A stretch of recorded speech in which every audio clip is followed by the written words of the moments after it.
Hello everyone, welcome back with a new video.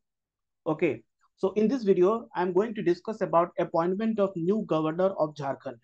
तो झारखंड ही नहीं, पूरे इंडिया में 9 स्टेट में न्यू गवर्नर अपॉइंट किए गए हैं बाय प्रेसिडेंट द्रौपदी मुर्मू। तो झारखंड के जो गवर्नर थे सीपी राधाकृष्णन, उनको हटाकर जो झारखंड के नए गवर्नर बने उनका नाम है संतोष गंगवार। ओके, संतोष गंगवार के बारे में जानेंगे कि हु इस संतोष गंगवार, उनका क्या पॉलिटिकल हिस्ट्री रहा। साथ में ये भी जानेंगे, पूरा लिस्ट देखेंगे कितने किस स्टेट में न्यू गवर्नर अपॉइंट किए हैं, क्योंकि आप जो भी एग्जाम देने जा रहे हैं करंट अफेयर के लिए ये टॉपिक काफी इंपॉर्टेंट हो जाता है। ठीक है, साथ में ये भी हम लोग देखेंगे गवर्नर का अपॉइंटमेंट होता है कैसे, how governor is appointed by president of India. Okay, क्या इसमें कॉन्स्टिट्यूशनल प्रोविजंस है और क्या कंडीशंस हमारे कॉन्स्टिट्यूशन में दिए गए हैं गवर्नर के लिए। इन सारी जानकारी को हम लोग इसी वीडियो में इकट्ठा जानेंगे। चलिए स्टार्ट करते हैं with the first important news. जैसे कि आप देख सकते हैं, इंडियन एक्सप्रेस में आर्टिकल अभी अभी आया है, उसमें बताया गया है कि 9 state in India, okay 9 state in India got a new governors. 9 states हैं जहां पर न्यू गवर्नर हैं। Gulab Chand Kataria for Punjab, Santosh Gangwar goes to Jharkhand.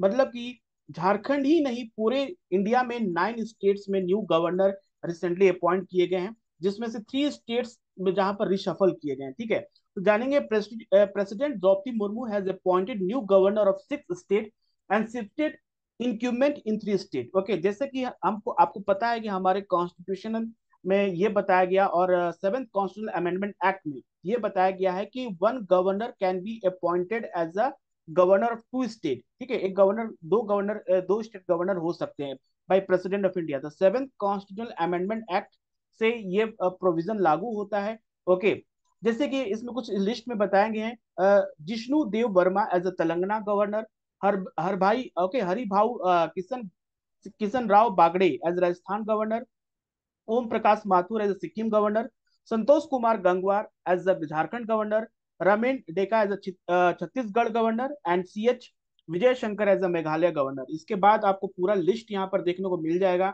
जो नए गवर्नर अपॉइंट किए गए हैं। ठीक है, 9 गवर्नर के जो नाम आए हैं। ठीक है, जो 6 न्यूली इलेक्टेड है, न्यू अपॉइंटमेंट है, एंड 3 स्टेट में रिशफल किए गए हैं। तो ये नाम काफी इंपॉर्टेंट हो जाता है आपके करंट अफेयर पॉइंट ऑफ से।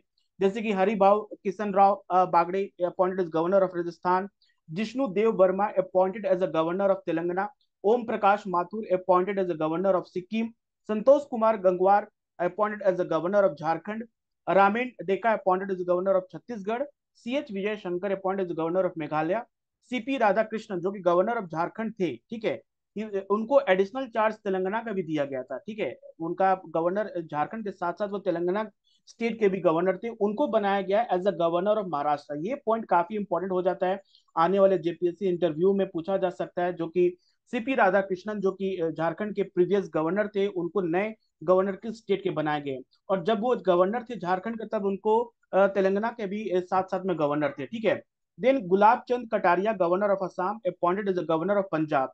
Okay, and also been appointed administrator of the union territory of Chandigarh.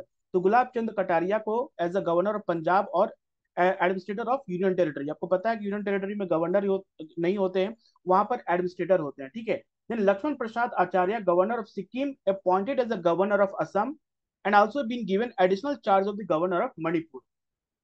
तो लक्ष्मण प्रसाद आचार्य जो है वो सिक्किम के साथ साथ मणिपुर के भी नए गवर्नर अपॉइंट किए गए। जैसे कि मणिपुर वॉयलेंस के की वजह जो न्यूज में रहा, उसके हिसाब से यहाँ पर ये न्यूज काफी इंपॉर्टेंट हो जाता है, लक्ष्मण प्रसाद आचार्य। ठीक है, ये लिस्ट गवर्नर का आप जरूर से याद रखें। ओके, नेक्स्ट है वही बताया कि झारखंड के जो गवर्नर है CP राधाकृष्णन, उनको महाराष्ट्र के नए गवर्नर बनाया गया। और यहाँ पर बात करेंगे अबाउट संतोष गंगवार के बारे में, जो कि झारखंड के नए गवर्नर बनाएंगे, उनके बारे में कुछ जानकारी ले लेते हैं क्या है। संतोष गंगवार 8 टाइम MP रह चुके हैं। ओके, कहां से, बीजेपी पार्टी में। ठीक है, 8 time MP from of the भारतीय Janata party from the Bareilly Lok Sabha seat. तो बरेली लोकसभा सीट से ये 8 टाइम MP रह सके। He has been appointed minister in Atal Bihari Vajpayee and Narendra Modi government. Atal Bihari Vajpayee के समय भी ये एज अ मिनिस्टर अपॉइंट किए गए थे।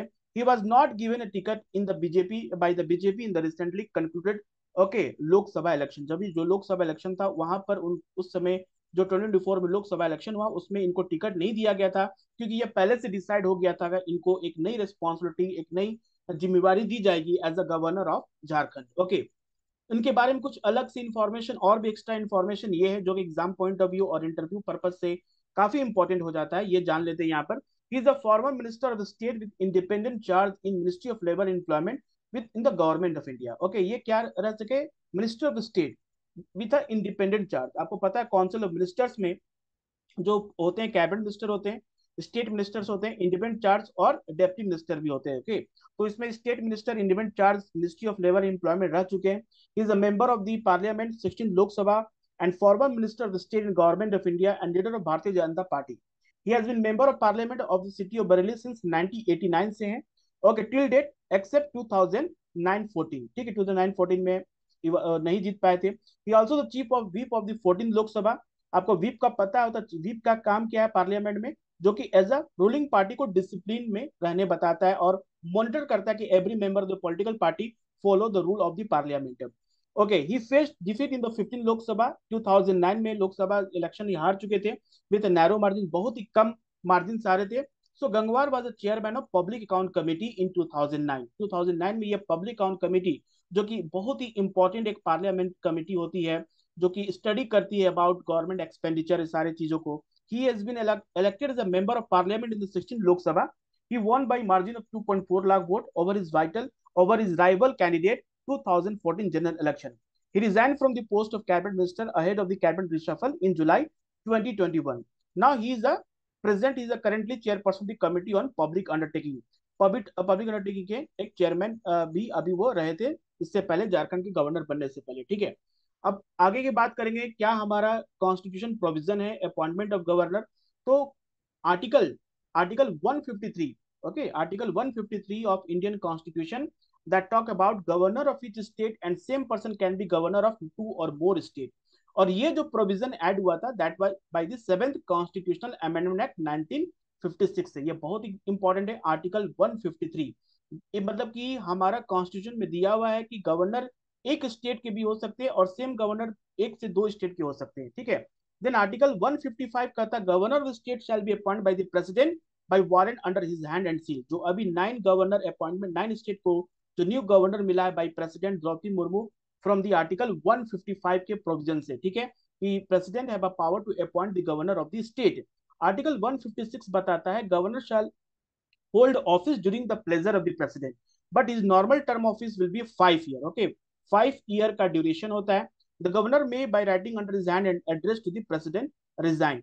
अगर गवर्नर को रिजिग्नेशन देना होगा तो किसे देगा, प्रेसिडेंट को देगा। ओके, तो ये कुछ इंफॉर्मेशन कॉन्स्टिट्यूशनल प्रोविजन है। साथ में कुछ कॉन्स्टिट्यूशन ने कुछ बताए हैं important condition for the governor. क्या इंपॉर्टेंट कंडीशन है, तो यहाँ पर देख लेते हैं।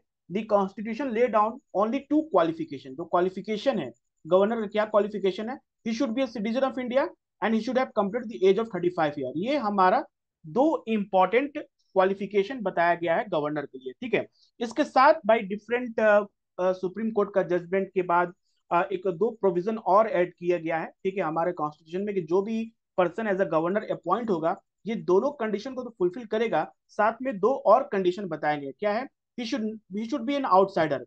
अब देखना गवर्नर, जब भी कोई गवर्नर बनता है झारखंड का तो वो झारखंड का होता नहीं है। ओके, इससे पहले द्रौपदी मुर्मू थी, वो भी उड़ीसा से थी। सीपी राधाकृष्ण वो भी झारखंड नहीं थे, और ये भी बरेली यूपी से हैं। तो ये he must be outsider, that he should not belong to the state where he appointed. ये इंपॉर्टेंट प्रोविजन है कि वो लोकल पॉलिटिक्स से फ्री रहे। क्यों ऐसा प्रोविजन है, क्योंकि he should be free from local politics.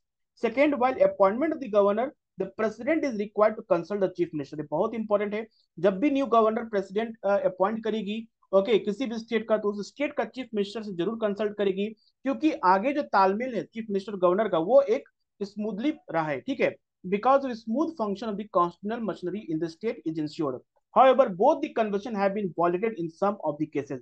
बहुत सारे समय में आया है कि जो भी 2 केसेस हैं वो, जो कि ही शुड बी आउटसाइडर और he should president must consult with the chief minister of the state, ये दोनों प्रोविजन साथ कभी ना कभी वॉयलेशन हुआ है। ठीक है, तो ये हमारे कुछ कॉन्स्टिट्यूशन प्रोविजन थे अपॉइंटमेंट ऑफ गवर्नर का, ये याद रखिए। साथ में जो 9 लिस्ट दिए गए हैं, ओके, अपॉइंटमेंट ऑफ न्यू 6 को स्टेट को न्यू गवर्नर मिले हैं और 3 स्टेट में रिशफल किए गए हैं। इन सारे नामों को आप याद रखिए for exam point of view. Okay, तो ये इंपॉर्टेंट न्यूज मैं आपके साथ शेयर करना चाहता था। If you like this video, then subscribe this channel, okay, for more updates. Thank you, everyone.